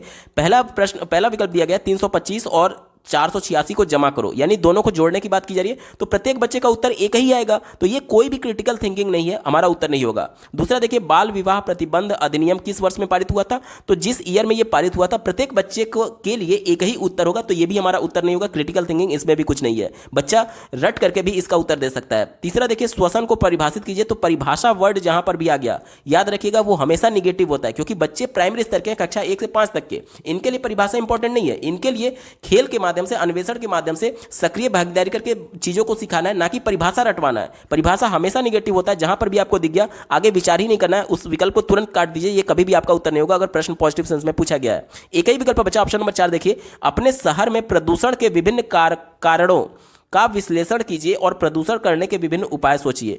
प्रदूषण रोकने के होना चाहिए, यहां पर मिसप्रिंट हुआ है, प्रदूषण रोकने के, ठीक है, रोकने के विभिन्न उपाय सोचिए। ध्यान से समझिएगा। अब यहां पर प्रत्येक बच्चे को अपने स्तर पर सोचने का मौका मिलेगा कि प्रदूषण के क्या क्या कारण हैं, उन सब का प्रत्येक बच्चा अलग अलग विश्लेषण कर रहा होगा और इसके क्या क्या उपाय हो सकते हैं इस प्रदूषण को रोकने के लिए। प्रत्येक बच्चे का उत्तर अलग अलग आएगा और प्रत्येक बच्चे का यूनिक आंसर आएगा। तो ये क्रिटिकल थिंकिंग है, क्योंकि प्रत्येक बच्चे को अपने हिसाब से, अपने मौलिक विचार के हिसाब से सोचने का, क्रिटिकल थिंकिंग का, समालोचनात्मक चिंतन का मौका मिल रहा है। ऑप्शन नंबर 4 बिल्कुल एप्रोप्रिएट होगा। अगला प्रश्न पूछा गया था, निम्न में से कौन सा विद्यालयों में समावेशन की संस्कृति को दर्शाता है। समावेशन यानी कि अभी पहले के प्रश्नों में हमने देखा कि यानी कि किसी भी शारीरिक अक्षमता, किसी भी अधिगम विकार से बच्चा क्यों ना जूझ रहा हो, सबको एक ही साथ एक ही कक्षा में लेकर के पढ़ाना है। ठीक है, सबको एक साथ पढ़ाना है, इसी को ध्यान में रख करके उत्तर ढूंढेंगे। चौथे विकल्प से शुरुआत करते हैं। कहा जा रहा है कि विद्यार्थियों को उनकी योग्यता के आधार पर स्थायी समूहों में बांटना। योग्यता के आधार पर यानी कि बहुत ज्यादा जो पढ़ने में तेज है उसको अलग ग्रुप में बांट दिया जाए और बहुत ज्यादा जो कमजोर है उसको अलग ग्रुप में बांट दिया जाए। यही तो योग्यता है पढ़ाई में, जो तेज है उसको अलग और जो कमजोर है उसको अलग। ये समावेशी कक्षा का पूरी तरीके से विरोध है। समावेशी कक्षा ये कहता है चाहे बालक कितना भी कमजोर क्यों ना हो, कितना भी तेज क्यों ना हो, कितना भी एक तरीके से अधिगम विकार से क्यों ना जूझ रहा हो, या फिर कोई शारीरिक अक्षमता क्यों ना हो, सबको एक साथ लेकर के चलना है, किसी में भेदभाव नहीं करना है किसी भी आधार पर। तो यह विकल्प समावेशी कक्षा का विरोध कर रहा है, हमारा उत्तर नहीं होगा। तीसरा देखिए, विद्यालय में कुछ विद्यार्थी ही अभिवादित और समाहित महसूस करते हैं। यह विकल्प निगेटिव है। अभिवादित मतलब कि उन्हीं को केवल एक तरीके से अपनी बात रखने का मौका दिया जाता है, या फिर उन्हीं का केवल अभिवादन किया जा रहा है और उन्हीं को केवल समाहित किया जा रहा है। यानी कक्षा में सिर्फ उन्हीं को बोलने का मौका दिया जा रहा है, उन्हीं को सक्रिय रहने का मौका दिया जा रहा है, बाकी बच्चों से भेदभाव किया जा रहा है, उनको किनारे निष्क्रिय बैठाया जा रहा है। तो ये विकल्प निगेटिव है, क्योंकि राष्ट्रीय एक तरीके से समावेशन जो होता है वो सभी बच्चों को एक साथ लेकर के चलने की बात होती है, और ये विकल्प बच्चों में भेदभाव कर रहा है, इस वजह से हमारा उत्तर नहीं होगा। दूसरा देखिए, विभिन्नता और विविध परिप्रेक्ष्यों को हतोत्साहित किया जाता है। यह भी विकल्प निगेटिव है। विभिन्नता कहने का मतलब कि जैसे देखिए, कोई शारीरिक अक्षमता से जूझ रहा है, कोई अधिगम विकार से जूझ रहा है, कोई बहुत प्रतिभाशाली है, कोई बहुत कमजोर है, तो ये विभिन्नता ही तो हुआ, और इसको हतोत्साहित करने की बात कर रहा है, यानी कि अलग अलग करने की बात कर रहा था, इस वजह से ये निगेटिव हो गया, क्योंकि समावेशन सबको एक साथ लेकर के चलने की बात करता है। एक ही विकल्प बचा, ऑप्शन नंबर 1 देखिए, विद्यार्थियों की जरूरतों को पूरा करने के लिए विभेदी आकलन को बढ़ावा दिया जाता है। यह विकल्प सबसे ज्यादा एप्रोप्रिएट है। कैसे?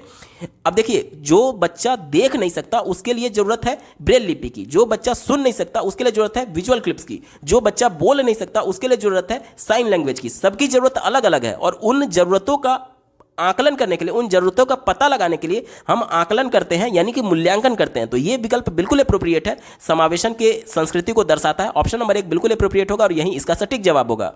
अगला प्रश्न पूछा गया था, सांस्कृतिक रूप से विविध विद्यार्थी वाली कक्षा में एक शिक्षक को निम्नलिखित में से किससे बचना चाहिए, यानी निगेटिव सेंस में पूछा गया है, किससे बचना चाहिए, किसका उपयोग नहीं करना चाहिए। सांस्कृतिक रूप से विविध विद्यार्थी हैं, ठीक है, यानी प्रत्येक जो बच्चा है वो अलग अलग संस्कृति से आया है। हो सकता है कि अलग अलग राज्य से आया हो, जैसे कि साउथ का संस्कृति अलग है, पंजाब राज्य का अलग हो सकता है, उड़ीसा का अलग हो सकता है, उत्तर प्रदेश का अलग हो सकता है। तो सभी अलग अलग सांस्कृतिक पृष्ठभूमि से आए हुए बालक हैं। तो एज ए टीचर आपको निम्नलिखित में से किससे बचना चाहिए। पहला विकल्प दिया गया, चर्चा में विविध संस्कृतियों का उदाहरण लाना। ये तो बिल्कुल पॉजिटिव है। क्यों? क्योंकि जब सभी बच्चों की संस्कृतियों के बारे में आप चर्चा करेंगे तो सभी बच्चे जो है वो कंफर्टेबल फील करेंगे, सहज महसूस करेंगे, और जब बच्चा सहज होता है तो वो सीखने में अर्थपूर्ण अधिगम कर सकता है। चूंकि ये पॉजिटिव सेंस में था और हमसे निगेटिव सेंस में पूछा गया, इस वजह से ये हमारा उत्तर नहीं होगा। चौथा विकल्प दिया गया है, विद्यार्थियों के बीच सम्मान और स्वीकृति की संस्कृति को बढ़ावा देना। सम्मान कहने का मतलब कि चाहे किसी भी संस्कृति से बच्चा क्यों ना आया हो, सबको सम्मान की नज़र से देखना और सबको स्वीकार करना, सबको एक्सेप्ट करना, कक्षा में सबको एक बराबर समझना। तो ये भी विकल्प बिल्कुल पॉजिटिव था, इस वजह से हमारा उत्तर नहीं होगा, क्योंकि निगेटिव सेंस में प्रश्न पूछा गया है। तीसरा देखिए, विद्यार्थियों को अपनी संस्कृति की अनूठी विशेषताओं को साझा करने के लिए प्रोत्साहित करना। जब बच्चा अपनी संस्कृति के विशेषताओं को प्रोत्साहित कर रहा होगा तो कहीं ना कहीं कक्षा में इंटरेक्शन कर रहा होगा, यानी सक्रिय है, और ले वाइगोत्स्की के सिद्धांत के अनुसार बच्चा सक्रिय भागीदारी करके ही चीजों के बारे में सीख सकता है। ठीक है, तो ये विकल्प बिल्कुल पॉजिटिव है, एप्रोप्रिएट है, हमारा उत्तर नहीं होगा। क्यों? क्योंकि हमसे निगेटिव सेंस में पूछा गया था। एक ही विकल्प बचा, ऑप्शन नंबर 2 देखिए, प्रभावी संस्कृति। प्रभावी यानी कि डोमिनेंट कल्चर की बात की जा रही, जो कक्षा में डोमिनेंट होगा, ठीक है, यानी कि जो प्रभावी होगा उसके लिए उपयुक्त पाठ्यक्रम और शिक्षण शैली को विकसित करना। जो डोमिनेंट है, जो शक्तिशाली है, उसके बारे में तो बात की जा रही है, और जो कमजोर है उसके बारे में बात ही नहीं की जा रही है। तो ये समावेशन का पूरी तरीके से विरोध है, क्योंकि समावेशी कक्षा ये कहता है कि सबको एक साथ लेकर के चलना है, और ये इसका विरोध है, इसीलिए इससे बचना चाहिए। और यही प्रश्न में हमसे पूछा गया था कि एज ए टीचर आपको क्या नहीं करना चाहिए, तो विकल्प नंबर 2 नहीं करना चाहिए, विकल्प नंबर 2 बिल्कुल एप्रोप्रिएट होगा।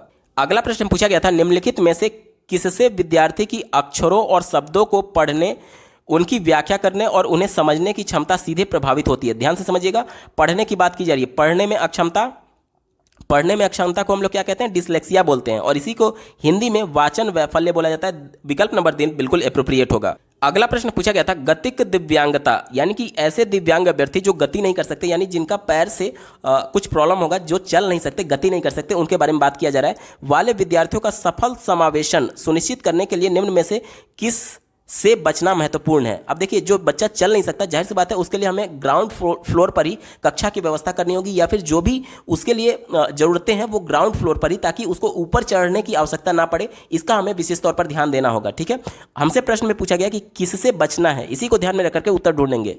चौथा विकल्प दिया गया है बैठने की व्यवस्था में उचित समायोजन करना। जाहिर सी बात है, अब ये बच्चे के लिए हेल्पफुल होगा। अगर मान लीजिए कक्षा में एंटर करते हुए तुरंत उसको सीट दे दिया गया तो उसको मूवमेंट करने की आवश्यकता कम पड़ेगी, और चूंकि उसको मूवमेंट करने में ही दिक्कत है, इसलिए जितना कम मूवमेंट उसको कराया जाएगा उसके लिए वो उतना ही फेवरेबल कंडीशन होगा। यानी कि बैठने की उचित समायोजन करना, ये विकल्प बिल्कुल पॉजिटिव है। इस वजह से हमसे हमारा उत्तर नहीं होगा। क्यों? क्योंकि हमसे पूछा गया था कि किससे बचना चाहिए, यानी निगेटिव सेंस में पूछा गया है। तीसरा विकल्प देखिए, विद्यार्थियों की आवश्यकता के अनुसार अनुकूलन बनाना। जाहिर सी बात है, जो विद्यार्थी की आवश्यकता है, जैसे कि बच्चा ज़्यादा मूवमेंट नहीं कर सकता, तो कक्षा में एंटर करते हुए पहले ही सीट पर उसको बैठने के अगर अवसर दिया जाएगा, यानी बच्चे की आवश्यकता थी कि उसको तुरंत सीट दे दिया जाए, तो उसकी आवश्यकताओं के अनुसार अनुकूलन करना, यह भी विकल्प बिल्कुल पॉजिटिव है। इस वजह से हमारा उत्तर नहीं होगा, क्योंकि हमसे निगेटिव सेंस में पूछा गया था। दूसरा विकल्प देखिए, विद्यालय के सभी क्षेत्रों को रैंप और लिफ्टों से समतल करना। रैंप यानी कि जैसे सीढ़ी ना बना करके जो ढलान वाली सीढ़ियां होती हैं उसका इस्तेमाल करना, ताकि अगर बच्चे को पैर से कुछ विकलांगता है तो व्हील चेयर का प्रयोग करके वो ऊपर जा सकता है, और अगर लिफ्ट है तो लिफ्ट के माध्यम से भी वो ऊपर वाले फ्लोर पर जा सकता है। तो ये भी विकल्प बिल्कुल उसको सहज महसूस कराएगा, उसके लिए कंफर्टेबल एनवायरनमेंट प्रोड्यूस करेगा, इसलिए पॉजिटिव हो गया। हमारा उत्तर नहीं होगा, क्योंकि हमसे निगेटिव सेंस में पूछा गया था। एक ही विकल्प बचा, ऑप्शन नंबर 1 देखिए, ऊपरी मंजिल और कक्षाओं पर पुस्तकालय और प्रयोगशालाओं का आवंटन करना। अब बच्चा मूवमेंट नहीं कर सकता, क्यों? क्योंकि उसमें गतिक दिव्यांगता है, तो उसको ऊपर वाला फ्लोर आप क्यों दे रहे हैं? उसको नीचे वाला फ्लोर दीजिए, नीचे वाले फ्लोर पर सब कुछ अलॉट कीजिए। तो ये विकल्प बिल्कुल निगेटिव है, क्योंकि जब चल नहीं सकता तो उसको आप ज्यादा मूवमेंट नहीं करा सकते। और हमसे पूछा गया था कि किससे बचना चाहिए, तो यही निगेटिव सेंस में और इसी से बचना चाहिए। विकल्प नंबर 1 बिल्कुल एप्रोप्रिएट जवाब होगा। अगला प्रश्न पूछा गया था, निम्नलिखित में से कौन सी सृजनात्मक विद्यार्थी की पहचान संबंधी विशेषता नहीं है, यानी कि कौन सा प्रॉपर्टी नहीं होगा क्रिएटिव बालक का, वो हमसे पूछा जा रहा है। पहला दिया गया उच्च क्रम समस्या समाधान, यानी कि जो हाई लेवल के प्रश्नों को सॉल्व कर सकता है वो तो बिल्कुल सृजनात्मक होगा। ये पॉजिटिव सेंस में, इस वजह से हमारा उत्तर नहीं होगा, क्योंकि हमसे नेगेटिव सेंस में पूछा गया था। तीसरा देखिए, नवाचारी प्रयोग, यानी कि नए नए प्रयोग करने में जो सक्षम है। जाहिर सी बात है, नए नए प्रयोग यानी कि मौलिक विचार, नए नए मौलिक विचार की बात की जा रही है, तो ये भी सृजनात्मकता का प्रमुख लक्षण होता है, नए नए विचार प्रस्तुत करना। तो ये भी पॉजिटिव सेंस में, चूंकि हमसे नेगेटिव पूछा गया था, इस वजह से ये भी हमारा उत्तर नहीं होगा। चौथा देखिए, जिज्ञासा की प्रबल संभावना। अब बच्चे जितना ज्यादा जिज्ञासु होते हैं, उतना ही ज्यादा अपने जिज्ञासा को शांत करने के लिए प्रश्नों को पूछ रहे होते हैं, या फिर खोज कर रहे होते हैं, अन्वेषण कर रहे होते हैं। तो जितना ज्यादा बच्चा जिज्ञासु होगा उतना ही ज्यादा सृजनात्मक होगा, क्योंकि वह अपने प्रश्न का उत्तर ढूंढने के लिए अलग अलग लोगों से प्रश्न पूछ रहा होगा, या फिर खुद चीजों को खोज रहा होगा। तो चीजों को खोजना क्या है? सृजनात्मकता ही तो है। अपने जिज्ञासा को शांत करने के लिए अलग अलग विधियों का प्रयोग करना, जिसके माध्यम से उसकी जिज्ञासा शांत हो रही है। तो ये भी सृजनात्मकता का प्रमुख लक्षण है। इस वजह से हमारा उत्तर नहीं होगा, क्योंकि हमसे निगेटिव सेंस में पूछा गया था। एक ही विकल्प बचा, ऑप्शन नंबर 2 देखिए, अभिसारी सोच। अभिसारी सोच क्या होता है? यानी कि किसी भी समस्या का एक ही हल निकालना, या फिर एक ही तरीके से सोचना। अब मान लीजिए कोई मैथमेटिकल क्वेश्चन है, उसका एक ही विधि से बार बार बच्चा प्रयोग कर रहा है, तो वो बाउंड है कि एक ही विधि का वो प्रयोग करेगा, यानी कि आउट ऑफ बॉक्स नहीं सोच रहा है वो। तो ये अभिसारी सोच जो होता है वो सृजनात्मकता का लक्षण नहीं है। यही हमसे पूछा गया था कि कौन सृजनात्मकता से संबंधित या फिर उसका विशेषता नहीं है, तो अभिसारी सोच इसकी विशेषता नहीं है। ये निगेटिव सेंस में था। ऑप्शन नंबर 2 एप्रोप्रिएट होगा, क्योंकि प्रश्न ही हमसे निगेटिव सेंस में पूछा गया है।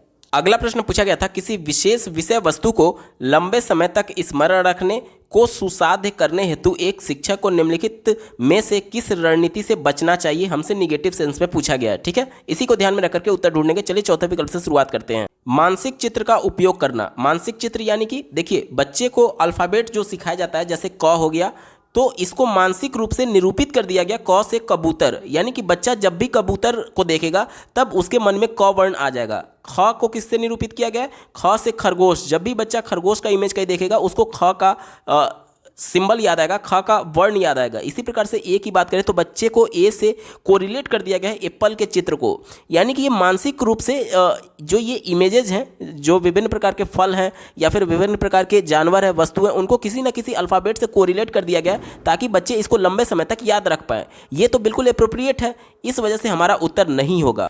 पहला विकल्प देखिए, स्मृति सहायक विधियां लागू करना। ये बात बिल्कुल सही है। अगर लंबे समय तक हमको याद रखना है किसी भी चीज़ को, तो जाहिर सी बात है जो चीज़ें हमें सहायता दे रही हैं स्मृति को लॉन्ग टर्म के लिए, तो उस विधि का प्रयोग हम लोग को करना चाहिए। तो ये विकल्प बिल्कुल अप्रोप्रिएट है पॉजिटिव सेंस में। इस वजह से हमारा उत्तर नहीं होगा, क्योंकि हमसे निगेटिव सेंस में पूछा गया था। दूसरा दिया गया संगठनात्मक चार्ट बनाना, यानी कि एक तरह के चीज़ों को याद करने के लिए हम लोग एक संगठन बनाते हैं, एक तरह के चीज़ों का एक ग्रुप बनाते हैं और उसको चार्ट पेपर के माध्यम से हम लोग याद रख सकते हैं। तो ये भी विकल्प बिल्कुल अप्रोप्रिएट है, हमारा उत्तर नहीं होगा। क्योंकि पॉजिटिव सेंस में था। ठीक है, हमें पूछा गया था कि किससे बचना चाहिए। देखिए एक ही विकल्प बचा, असंबद्ध शब्द प्रस्तुत करना। जैसे कि मान लीजिए कि कोई टॉपिक बच्चे को आप बता रहे हैं, तो ऐसा शब्द जो कि उससे कोरिलेट नहीं कर रहा है, तो जब इसको आप रिप्रेजेंट करेंगे तो बच्चा इसको जल्दी भूलने लगता है। जैसे कि ए से मैंने आपको बताया कि बच्चे ने एप्पल याद रखा है कि बच्चे ए से एप्पल जब भी देखेंगे तो ए अल्फ़ाबेट को वो सीखते हैं। अब मान लीजिए एक बच्चे को सिखाया जा रहा है और बॉल के बारे में बताया गया, तो बॉल तो गेंद हो गया, यानी बॉल बी से शुरू होता है। तो अब बच्चे को ए बताना है, तो जाहिर सी बात है आप एप्पल ही तो बताएंगे या फिर कोई ऐसा वस्तु जो ए से शुरू होता हो। अब बॉल अगर मैंने आपको दिखा दिया तो ये असंबद्ध हो गया, जो कि इससे कोरिलेट नहीं कर रहा था। तो अब बच्चा ए को अगर आपने बॉल से कोरिलेट कर दिया तो बच्चा जल्दी भूल जाएगा। ठीक है, इस वजह से यही विकल्प ऐसा है जिससे टीचर को बचना चाहिए, और यही हमसे प्रश्न में पूछा गया था। तो ऑप्शन नंबर 3 बिल्कुल अप्रोप्रिएट होगा।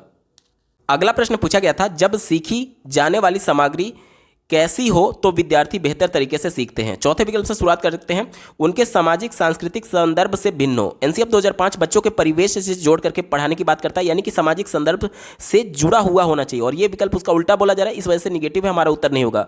तीसरा देखिए, अव्यवस्थित और असंगठित, ये भी बिल्कुल गलत है, निगेटिव है, हमारा उत्तर नहीं होगा। क्योंकि जो भी चीज़ें बच्चों को हम बताते हैं उसको ऑर्गेनाइज करके बच्चों को अगर बताएंगे तो बच्चा बेहतर तरीके से सीख पाएगा। ये विकल्प ऑर्गेनाइज करने की बात नहीं कर रहा है, इस वजह से ये निगेटिव था। दूसरा देखिए, पहला देखिए, जटिल और व्यापक। जटिल हमेशा बच्चों के लिए निगेटिव होता है, क्योंकि बच्चे का जो प्राइमरी स्तर के बच्चे हैं उनको सरल तरीके से मूर्त से अमूर्त की तरफ ले जाना है। जटिल और व्यापक बच्चे के लिए इंपॉर्टेंट नहीं है। व्यापक जो है वो अपर प्राइमरी हायर क्लासेस के लिए इंपॉर्टेंट है। बच्चे को प्राइमरी स्तर पर केवल इंट्रोडक्शन लेवल तक बताया जाता है, और जब वो बच्चा हायर क्लासेस में जाएगा तो ये जो टॉपिक इनको इंट्रोडक्शन लेवल यानी परिचय स्तर तक केवल बताया गया, उसको इलेबोरेट किया जाएगा कक्षा 6 से 8 या फिर हायर क्लासेज में। तो जटिल और व्यापक दोनों वर्ड निगेटिव है प्राइमरी स्तर के लिए, इस वजह से ये भी हमारा उत्तर नहीं होगा। एक ही विकल्प बच्चा ऑप्शन नंबर 2 देखिए, मौजूदा ज्ञान से जुड़ी हुई। अब बच्चे के लिए बोला जाता है कि बच्चे का पूर्व ज्ञान उसकी जमा पूंजी है, और उस पूर्व ज्ञान बच्चे के अनुभव को आधार बनाते हुए बच्चे को आगे की शिक्षा दी जाती है। विकल्प नंबर 2 बिल्कुल अप्रोप्रिएट है और यही इसका सटीक जवाब होगा।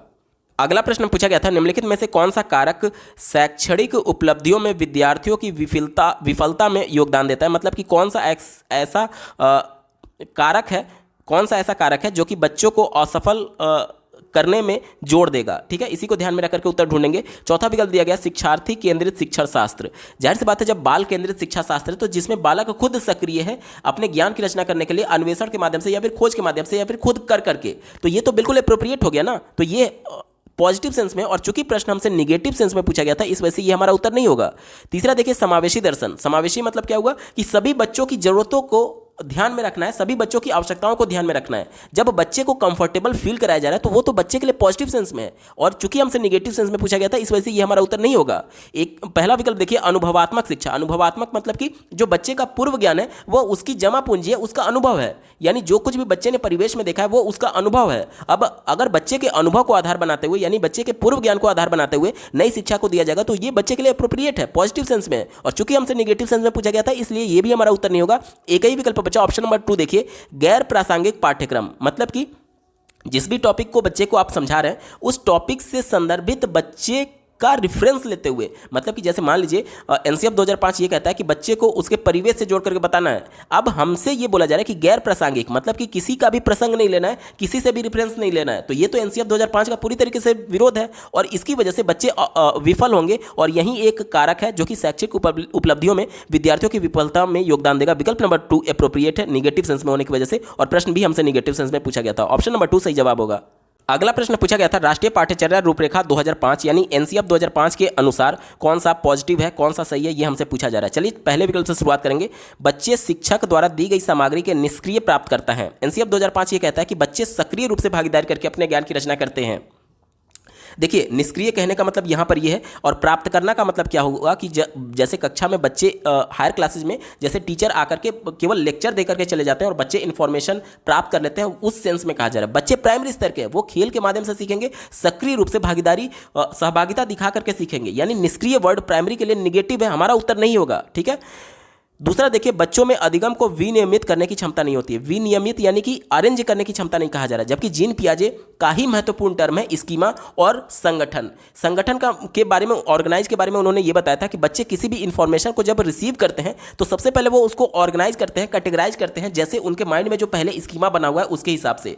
अगर बच्चे को लगता है कि पहले से इसका स्कीमा बना हुआ है तो पहले से स्कीमा जो बना हुआ है उसमें इन्फॉर्मेशन को रखेगा, और अगर उसे लगता है कि इन्फॉर्मेशन में कुछ चेंजेज है तो या तो पुराने स्कीमा में चेंजेस कर सकता है या फिर नए स्कीमा को बना सकता है। यानी कि इंफॉर्मेशन को क्या कर रहा है, वो अरेंज कर रहा है, विनियमित कर रहा है, और ये कह रहा है विकल्प कि उसमें क्षमता ही नहीं होती है, तो ये विकल्प निगेटिव है, हमारा उत्तर नहीं होगा।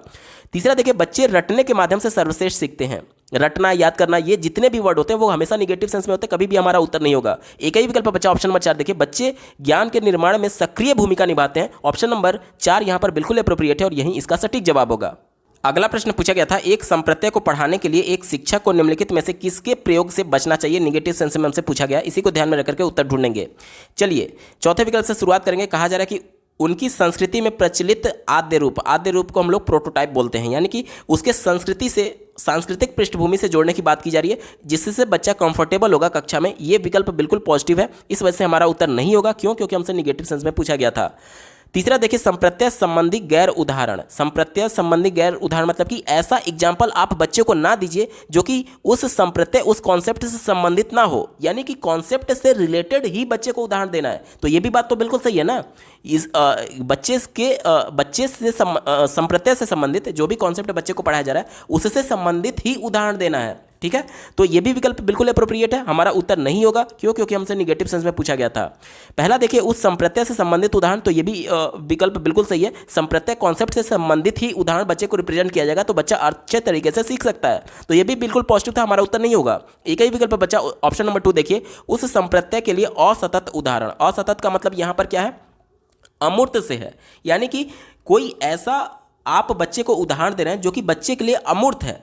तो बच्चा प्राइमरी स्तर का है, बच्चा मूर्त अवस्था में चीज़ों को देख करके ही चीज़ों को सीख पाता है। ठीक है, तो ये विकल्प बच्चे के लिए निगेटिव है, प्राइमरी स्तर के बच्चों के लिए। और हमसे पूछा गया था कि किसके प्रयोग से बचना चाहिए, तो इसी के प्रयोग से बचना चाहिए। विकल्प नंबर 2 बिल्कुल एप्रोप्रिएट जवाब होगा। अगला प्रश्न पूछा गया था, स्वयं के ज्ञाता होने का ज्ञान या जागरूकता क्या दर्शाती है? तो इसे हम लोग अधिसंज्ञान कहते हैं। संज्ञान मतलब कि किसी के जानकारी में आना, और अधिसंज्ञान मतलब कि अपने जानकारी में आना। तो जब कुछ भी चीज़ हमें जानकारी हो जाती है तो हमारे संज्ञान में आ जाता है। जैसे कि आप लोग कई बार क्या होता है कि किसी को कुछ लेटर देते हैं तो आप लोग कहते हैं कि आपके संज्ञान में ये बात लाना चाहते हैं, यानी कि आपकी जानकारी में लाना चाहते हैं। अब जब स्वयं के बारे में जानकारी में आ गया तो जाहिर सी बात है हम लोग जागरूक हो चुके हैं, ज्ञान हमें प्राप्त हो चुका है, तो इसे हम लोग अधिसंज्ञान बोलेंगे। विकल्प नंबर 1 बिल्कुल एप्रोप्रिएट होगा। अगला प्रश्न पूछा गया था, कठिनाई की पहचान, लक्ष्य निर्धारण, संभावित समाधान, परिणामों की खोज, तदनुसार कार्य करना और परिणामों का मूल्यांकन करना निम्न में से किस प्रक्रिया में शामिल महत्वपूर्ण चरण हैं? तो ये सभी समस्या समाधान के प्रमुख स्टेप्स हैं। जैसे कि देखिए, सबसे पहले हम लोग प्रॉब्लम को पहचानते हैं, तो यानी कि कठिनाई की पहचान। उसके बाद से लक्ष्य निर्धारण किया जाता है कि हमारा लक्ष्य क्या है, इस प्रॉब्लम को सॉल्व करना। ठीक है, उसके बाद से अल्टरनेट जो प्रोसेस होते हैं उसके माध्यम से उस प्रॉब्लम को सॉल्व करने की कोशिश करते हैं और एक निश्चित रिजल्ट पर हम लोग पहुंचते हैं, और उसके बाद से परिणामों का मूल्यांकन करते हैं, यानी कि जिस रिजल्ट पर हम लोग पहुंचे हैं उसका हम लोग एक तरीके से आकलन करते हैं कि ये बिल्कुल सटीक है अथवा नहीं। यानी कि ये सब कुछ किसका स्टेप्स है, ये समस्या समाधान का स्टेप है। विकल्प नंबर 3 यहाँ पर बिल्कुल एप्रोप्रिएट होगा। अगला प्रश्न पूछा गया था, यहां पर देखिए एक स्टेटमेंट दिया गया और दूसरा इसका रीजन दिया गया, और दोनों को पढ़ करके सही विकल्प का चयन करना है। पहला दिया गया है, शिक्षण अधिगम प्रक्रिया में भ्रांतियां यानी मिसकॉन्सेप्शन की खोज और चर्चा करना सार्थक है। जाहिर सी बात है, जितने भी बच्चे में मिसकॉन्सेप्शन है उसको दूर तभी किया जा सकता है जब आपको पता हो कि बच्चे में क्या मिसकॉन्सेप्शन है। तो जाहिर सी बात है, एज ए टीचर आपको उसको खोज करना होगा और उसके बाद से उस पर चर्चा करना होगा। जब आप चर्चा करेंगे तो बच्चे भी अपना पॉइंट ऑफ व्यू रखेंगे, और जहां भी उसको बच्चे को डाउट था या फिर मिसकॉन्सेप्शन था, वो मिसकॉन्सेप्शन बच्चे का दूर किया जा सकता है। तो ये विकल्प तो बिल्कुल पॉजिटिव है ना, क्योंकि सार्थक बोल रहा था, यानी कि ये वाला विकल्प सही होगा। दूसरा देखिए, तर्क क्या कहा जा रहा है कि यह विद्यार्थियों को उन भ्रांतियों के बारे में सोचने का अवसर देता है और गहन जांच करने का नेतृत्व करने में सहायक होता है। यानी ये भी बिल्कुल सही है, और ये कहीं ना कहीं जो रीजन है, वो जो अभिकथन था स्टेटमेंट था, ए था, उसका सही तरीके से व्याख्या कर रहा है। यानी कि विकल्प नंबर 1 इसका बिल्कुल एप्रोप्रिएट है। ए और आर दोनों सही है और आर जो है वो सही व्याख्या करता है ए की। विकल्प ए बिल्कुल पॉजिटिव होगा। अगला प्रश्न पूछा गया था, किस वजह से विद्यार्थियों को बोरियत महसूस होने की संभावना है। ध्यान से समझिएगा, किस वजह से बच्चे बोर महसूस करेंगे, ये हमसे पूछा जा रहा है। चौथे विकल्प से शुरुआत करते हैं।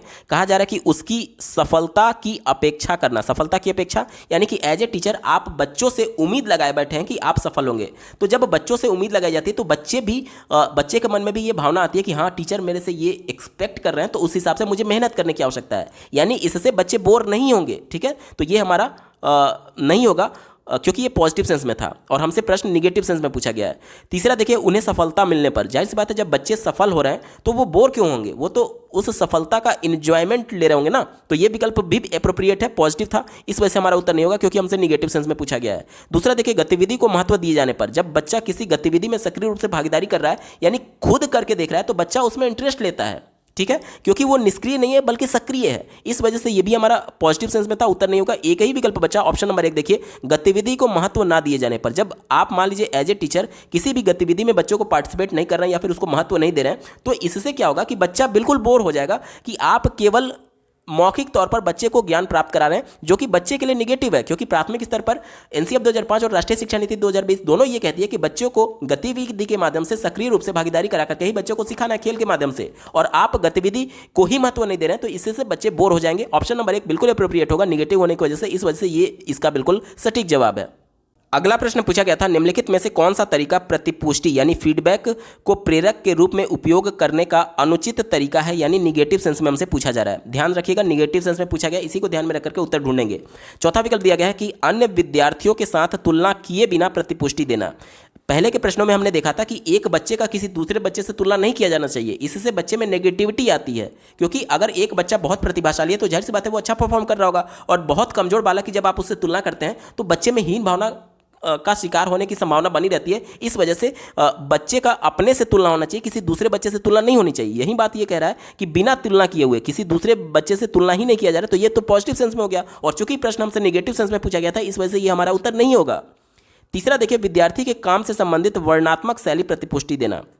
देखिए, कई बार क्या होता है कि हमें बच्चों को थोड़ा एक्सप्लेन करके फीडबैक बताना होता है। जैसे कि मान लीजिए बच्चे ने 2+3 के बारे में अगर इसने 6 लिख दिया, तो बच्चे को अब फीडबैक देना होगा कि आपका उत्तर गलत है या फिर सही है। तो बच्चे को आप केवल बोल देंगे कि आपका उत्तर गलत है, तो बच्चा नहीं समझ पाएगा कि आखिर मैंने ये गलती क्यों की है। तो बच्चे को आप थोड़ा सा और वर्णनात्मक तौर पर यानी कि थोड़ा सा और एक्सप्लेन करके बताइए कि आपने गलती क्या की है। तो बच्चे को आप मूर्त अवस्था में बता सकते हैं कि देखिए, पहले 2 को जोड़ना था, तो 2 मूर्त अवस्था में कोई भी लकड़ी या फिर माचिस की तीली ले जा सकते हैं, और 3 वस्तु को जोड़ना था तो +3 और कर दीजिए। अब इन 2 वस्तुओं को उठा करके यहां पर रख दीजिए, टोटल वस्तु पहले से 3 थी और ये वाली 2 वस्तु मिलकर के 5 हो जाएगी। अब बच्चे को गिनने के लिए कहिए। अब बच्चा जब ये गिनेगा तब उसे एहसास होगा कि मैंने 6 लिखा था जो कि गलती था और एक्चुअल आंसर 5 आना चाहिए था। तो जब वर्णनात्मक शैली में बच्चे को फीडबैक दिया जाता है तो वो बच्चे के लिए हेल्पफुल होता है। तो ये विकल्प भी पॉजिटिव है, और चूंकि प्रश्न हमसे निगेटिव सेंस में पूछा गया था इस वजह से ये भी हमारा उत्तर नहीं होगा।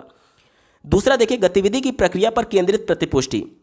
देखिए, इंपॉर्टेंट ये है कि बच्चे यहाँ पर जो 2+3 जो उसने 6 उत्तर लाया था, तो हम केवल अगर रिजल्ट पर प्रतिपुष्टि देते, फीडबैक देते कि तुम्हारा रिजल्ट गलत है, 6 तुमने गलत उत्तर निकाला है, तो बच्चे के लिए इंपॉर्टेंट नहीं था। अगर मैंने उसको प्रोसेस पर फीडबैक दिया कि आप इस प्रोसेस के माध्यम से प्रश्न को सॉल्व कीजिए, तो इस प्रोसेस यानी प्रक्रिया पर फीडबैक देना बच्चे के लिए पॉजिटिव होगा। क्योंकि बच्चा जिसको अगर कॉन्सेप्ट नहीं भी समझ में आया था तो वह इस प्रोसेस पर फीडबैक की वजह से उस पूरे प्रोसेस को समझ सकता है। तो ये विकल्प भी पॉजिटिव हो गया, इस वजह से हमारा उत्तर नहीं होगा क्योंकि हमसे निगेटिव सेंस में पूछा गया था। एक ही विकल्प बचा, ऑप्शन नंबर 1 देखिए, विद्यार्थी की क्षमता पर केंद्रित प्रतिपुष्टि। अब विद्यार्थी की क्षमता यानी कि आप सीधे बच्चों को बोले कि तुम कमजोर हो, तुम बहुत तेज हो, यानी कि बच्चे का सीधे क्षमता पर ही आप फीडबैक दे रहे हैं कि तुम बहुत कमजोर हो। अब इससे क्या होगा कि बच्चे में नेगेटिविटी आएगी, और चूंकि निगेटिव सेंस में हमसे प्रश्न पूछा गया था इस वजह से ऑप्शन नंबर 1 बिल्कुल एप्रोप्रिएट जवाब हो जाएगा। दोस्तों, ये पेपर पूरा सॉल्व हो चुका है। आपको ये वीडियो कैसा लगा कमेंट के माध्यम से जरूर बताइएगा, क्योंकि आपका एक कमेंट मुझे मोटिवेट करेगा ऐसे ही महत्वपूर्ण वीडियो लाने के संदर्भ में। अगर आप CTET previous year upper primary और प्राइमरी यानी उच्च प्राथमिक और प्राथमिक स्तर के सभी शिफ्टों के सभी सब्जेक्ट्स के पेपर के कंप्लीट सॉल्यूशन को डिटेल में व्याख्या के साथ देखना चाहते हैं, इसके अलावा सीटेट में पूछे जाने वाले सभी सब्जेक्ट्स के कंप्लीट पेडागोजी को डिटेल में पढ़ना चाहते हैं, तो इस वीडियो के बाद इस वीडियो का डिस्क्रिप्शन जरूर चेक करिएगा। और अगर आप चैनल पर पहली बार विजिट कर रहे हैं तो इसको सब्सक्राइब करते हुए बेल आइकन को जरूर प्रेस कर लीजिएगा सीटेट, यूपी टेट और सुपर टेट की बेहतरीन तरीके से तैयारी करने के संदर्भ में। इस वीडियो को देखने के लिए आपका बहुत बहुत धन्यवाद। भगवान करे आपका दिन शुभ हो।